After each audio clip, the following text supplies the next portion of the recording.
Baruch, chapter 1. These are the words of the book that Baruch, son of Neriah, son of Maaseiah, son of Zedekiah, son of Hasadiah, son of Hilkiah, wrote in Babylon, in the 5th year, on the 7th day of the month, at the time when the Chaldeans took Jerusalem and burned it with fire.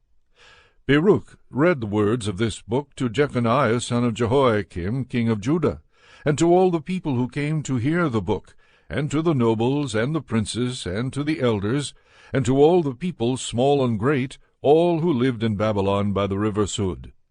Then they wept and fasted, and prayed before the Lord. They collected as much money as each could give, and sent it to Jerusalem, to the high priest Jehoiakim, son of Hilkiah, son of Shallum, and to the priests, and to all the people who were present with him in Jerusalem.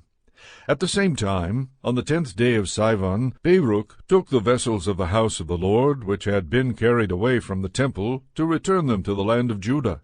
The silver vessels that Zedekiah son of Josiah king of Judah had made, after King Nebuchadnezzar of Babylon had carried away from Jerusalem Jeconiah and the princes, and the prisoners, and the nobles, and the people of the land, and brought them to Babylon. They said, "Here we send you money, so buy with the money burnt offerings and sin offerings and incense, and prepare a grain offering, and offer them on the altar of the Lord our God.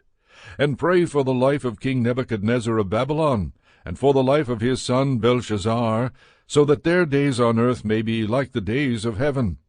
The Lord will give us strength and light to our eyes. We shall live under the protection of King Nebuchadnezzar of Babylon, and under the protection of his son Belshazzar, and we shall serve them many days, and find favor in their sight.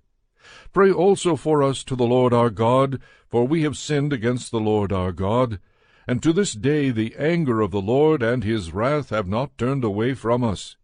And you shall read aloud this scroll that we are sending you, to make your confession in the house of the Lord on the days of the festivals and at appointed seasons. And you shall say, The Lord our God is in the right, but there is open shame on us today, on the people of Judah, on the inhabitants of Jerusalem, and on our kings, our rulers, our priests, our prophets, and our ancestors, because we have sinned before the Lord. We have disobeyed him, and have not heeded the voice of the Lord our God, to walk in the statutes of the Lord that he set before us.